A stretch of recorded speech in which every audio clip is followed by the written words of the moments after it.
Halo, assalamualaikum warahmatullahi wabarakatuh. Bertemu lagi bersama saya Mimi, masih membahas tentang pengalaman saya selama menderita asam lambung, GERD, dan ACT. Nah teman-teman, sebelumnya saya minta maaf karena udah 2 bulan lebih saya nggak upload video ya, karena ada berbagai kesibukan di luar sana ya. Dan alhamdulillah sekarang udah diberi waktu untuk bikin video lagi. Mudah-mudahan video ini bermanfaat untuk teman-teman ya, bisa membantu proses penyembuhan teman-teman ya, bisa pulih dengan segera ya insya Allah. Nah teman-teman, walaupun saya nggak bikin video tapi saya tetap bacain komen-komennya ya, sebisa mungkin saya balas komennya satu-satu ya. Di situ saya masih banyak sekali yang mempertanyakan ya, kenapa sih leher saya terasa kaku kak gitu, tiap kadang nyeri nggak bisa digerakin gitu. Kenapa sih mbak dada saya rasanya nyeri sebelah kiri, kemudian berdenyut-denyut gitu. Kenapa sih tangan saya sakit nggak bisa digerakin. Kemudian ada yang bilang kepalanya selalu sakit, terus kenapa tiap makan selalu muntah gitu. Sebenarnya terus banyak yang nanya juga, dia cemas karena takut penyakit yang aneh-aneh gitu. Sebenarnya udah saya jelasin ya di video saya sebelumnya. Kalau teman-teman nonton video saya secara lengkap dari awal sampai akhir tuh sebenarnya udah ada jawabannya.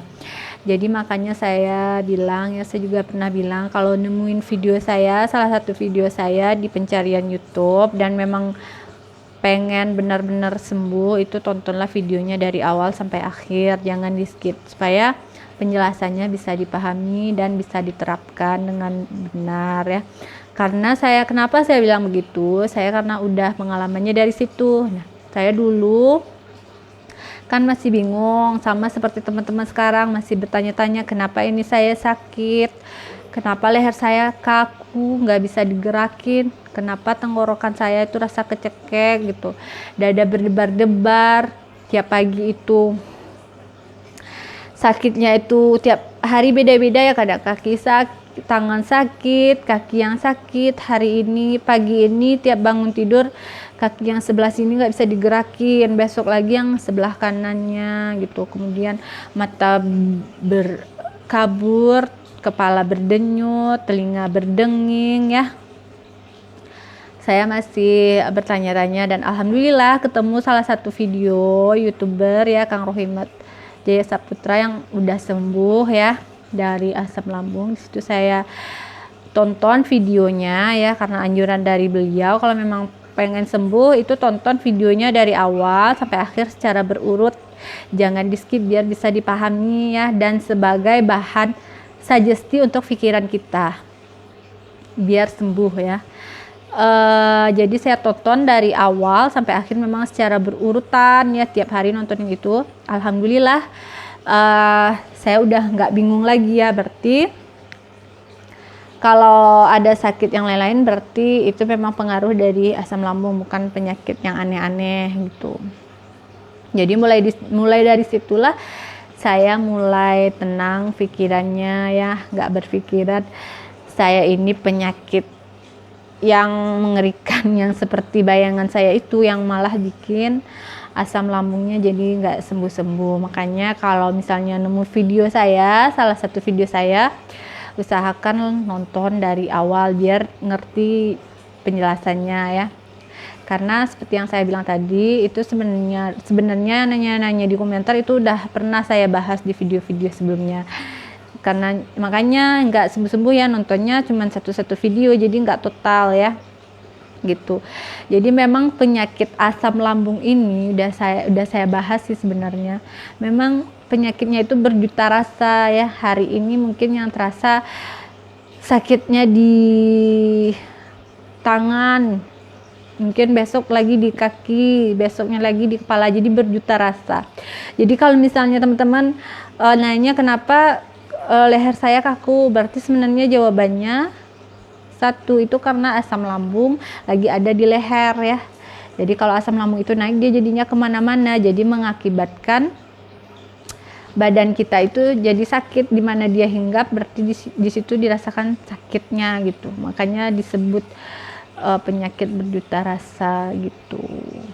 Nah, kemudian ya itu pastikan teman-teman memang udah periksa ke dokter dan semuanya dinyatakan normal. Karena saya memang udah periksa dulu ke dokter.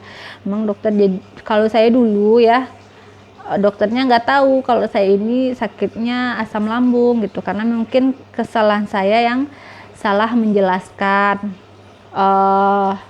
gejala saya gitu. Padahal sebenarnya kalau saya ingat-ingat ya, itu dokter memang pernah mengarah ke perut ya, tapi saya bilang perut saya nggak sakit gitu. Memang waktu itu memang perut saya nggak pernah merasakan sakit sampai sekarang ya. Memang saya lebih gejala ke pusing. Jadi awal saya sakit itu memang dominannya pusing, bukan sakit perut gitu. Jadi yang kalau misalnya teman-teman udah didiagnosa, udah tahu kalau teman-teman itu asam lambung, berarti teman-teman sebenarnya harus bersyukur ya. Jadi lebih cepat untuk mengantisipasi biar nggak parah, biar nggak sampai anxiety-nya. Jadi kalau memang bukan menakut-nakuti ya. Jadi kalau memang misalnya teman-teman ini udah ada gejala pusing ya, sering pusing, itu mungkin patut diwaspadai ya, jangan menyepelekan ya. Mulailah mengatur pola makan yang benar, istirahat yang cukup ya, dan jangan stres ya. Karena kepala, pikiran dan lambung itu saling berkaitan ya. Kalau kita stres itu bisa menyebabkan lambung kita sakit. Kalau kita sakit lambung, itu pikiran jadi stres ya. Jadi memang saling berkaitan. Ada yang bilang kalau penyebab asam lambung itu sebenarnya bukan di makanan ya, tapi ada juga yang bilang itu sumber sakit itu di pikiran gitu. Kalau saya sendiri waktu sembuhnya itu ketika mulai pikiran saya mulai tenang ya. Awalnya memang saya kenanya mulainya di perut, jadi karena kelamaan sakit jadinya pikiran jadi stres dan jadi anxiety, jadi takut kesana kesini gitu karena memikirkan penyakit yang aneh-aneh gitu. Ada juga yang mungkin karena pikirannya sering stres, mungkin jadinya lambungnya yang bermasalah. Jadi emang harus diperbaiki, jangan stres dan pola makannya diperbaiki, serta mulailah menerapkan pola hidup sehat. Nah, kalau saya sendiri ya teman-teman, jadi saya kan udah sembuh nih, 90% udah sembuh lah, alhamdulillah ya. Tapi walaupun sembuh, saya memang sering ada timbul gejala sesekali gitu. Tapi itu udah saya tanggapin biasa aja, berarti ini lagi asam lambung lagi naik gitu, nggak panik kayak dulu ya. Kalau kayak dulu terasa sakit itu langsung pikirannya apa sakit ini itu segala macam. Kalau sekarang tuh lebih santai. Berarti kalau asam lambung naik berarti ada yang salah makan gitu, saya harus keluarin atau muntahin gitu ya, atau nggak makan itu lagi gitu, udah santai. Jadi 3 bulan yang lalu ya, saya pernah merasakan sakit sekali di pinggang, sampai dari tidur mau duduk itu susah ya, harus dibantu gitu. Terus mau BAB pun susah, benar-benar sakit sekali ya, sakit pinggang. Tapi saya udah langsung berpikir ini berarti lagi asam lambung, karena waktu itu saya bangun pagi awalnya dada saya sesak ya, kayak ada yang kayak ada yang mengikat dada gitu, jadi agak susah bernafas. Jadi saya urut, terus mungkin asam lambungnya pindah ke pinggang, jadi pinggang sakit selama seminggu. Jadi karena saya udah santai aja, paling sembuh kalau udah perbaiki pola makan, dan alhamdulillah tanpa obat jadi sembuh lagi sakit pinggangnya. Jadi buat teman-teman ya, kalau udah tahu info tentang GERD dan anxiety itu sebenarnya bersyukur ya kalau tahu lebih cepat ya.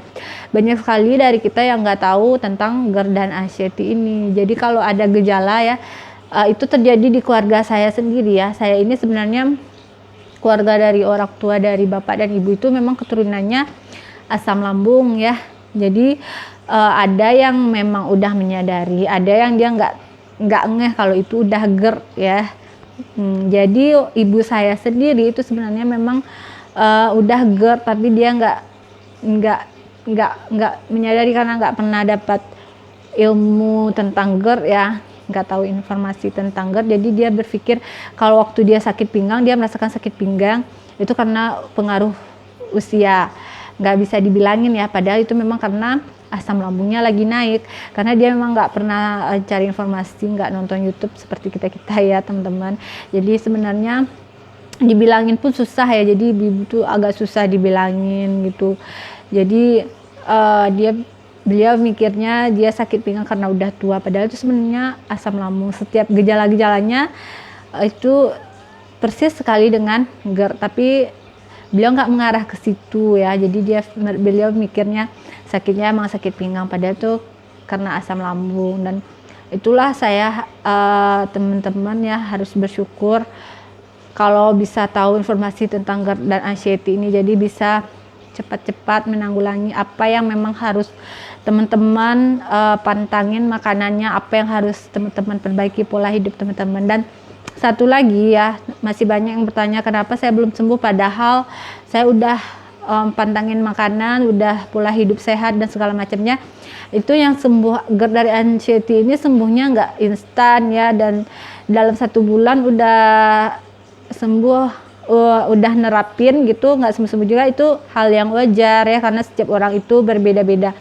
Bagi laki-laki itu akan lebih, selama saya mengamati ya, yang udah kena GERD anxiety, bagi laki-laki itu akan lebih cepat sembuh dibanding wanita, karena wanita ini tipenya memang pemikir, dan laki-laki itu lebih agak cuekan, jadi lebih gampang untuk sembuh. Nah, jadi proses waktunya untuk sembuh itu harus sabar ya, nggak bisa langsung setelah seminggu memperbaiki pola hidup terus harus sembuh, nggak seperti itu gitu. Jadi ada yang selama saya sendiri aja itu kira-kira 8 bulanan baru menerapkan pola hidup sehat, yaitu 8 bulanan proses sembuhnya yang betul-betul ya.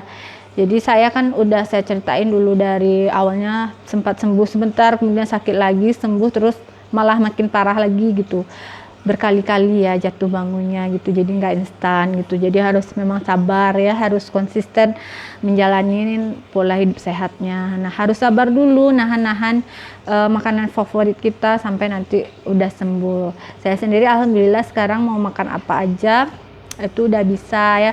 Kalaupun terasa ada pantangan yang kemakan yang masih nggak cocok di perut, itu agak pusing terus dimentahin lagi, kemudian normal lagi. Jadi anxiety-nya udah hilang ya, nggak kayak dulu.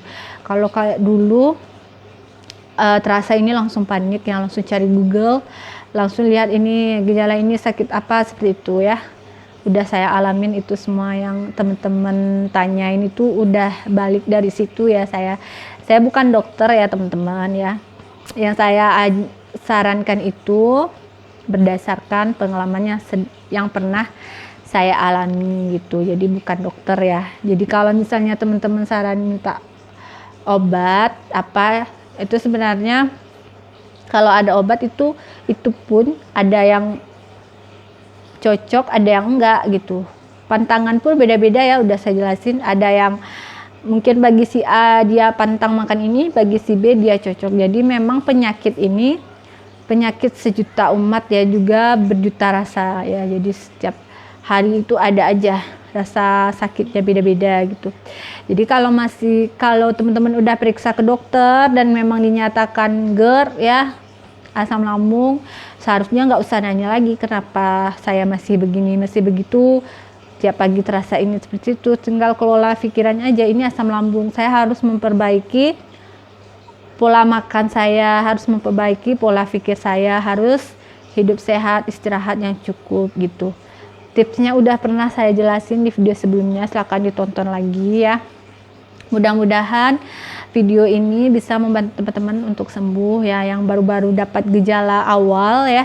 Bukan bermaksud saya menakut-nakuti ya, cuman itu mulailah perbaiki pola hidupnya, pola makannya, pola istirahatnya ya, pola pikirnya. Karena waktu itu saya juga pernah awal-awal cuman pusing biasa ya, nggak tahu lama-lama jadinya jatuhnya jadi GERD dan anxiety, dan makin lama proses penyembuhannya. Kalaupun udah teman-teman tahu lebih dini ya, itu lebih cepat mengantisipasinya, itu akan nggak akan sampai anxiety. Kalau udah anxiety ya, saya sendiri yang udah mengalami 3 tahun, benar-benar nggak bisa kemana-mana ya, dekat keramaian takut ya, dengerin orang meninggal takut, nonton TV ada berita aneh-aneh langsung takutnya, semua jadi takut gitu. Tidur pun takut sendiri, segala macam takut ya, memang berat sekali kalau udah kena anxiety. Jadi saya cuman ngasih peringatan kalau udah ada gejala-gejala sedikit, mulailah perbaiki yang patut diperbaiki, pola makan, pola pikir, dan istirahat ya, bukan melebih-lebihkan ya, cuman untuk teman-teman jaga-jaga ya, mudah-mudahan teman-teman gak sampai anxiety ya, karena anxiety benar-benar nggak bisa ya. Kalau saya jadinya hidup sekarang lebih bersyukur ya, karena dari anxiety itu, lepas dari anxiety itu rasanya benar-benar ya bisa hidup normal, itu rasanya bersyukur, alhamdulillah gitu ya. Kalau disuruh ngulang lagi sakit itu lagi sih nggak sanggup ya teman-teman ya, jangan sampai teman-teman bisa jatuhnya sampai anxiety. Makanya saya wanti-wanti seperti itu ya, mulailah perbaiki pola hidup sehat, pola makan, pola pikir, dan pola hidup sehat jalaninya.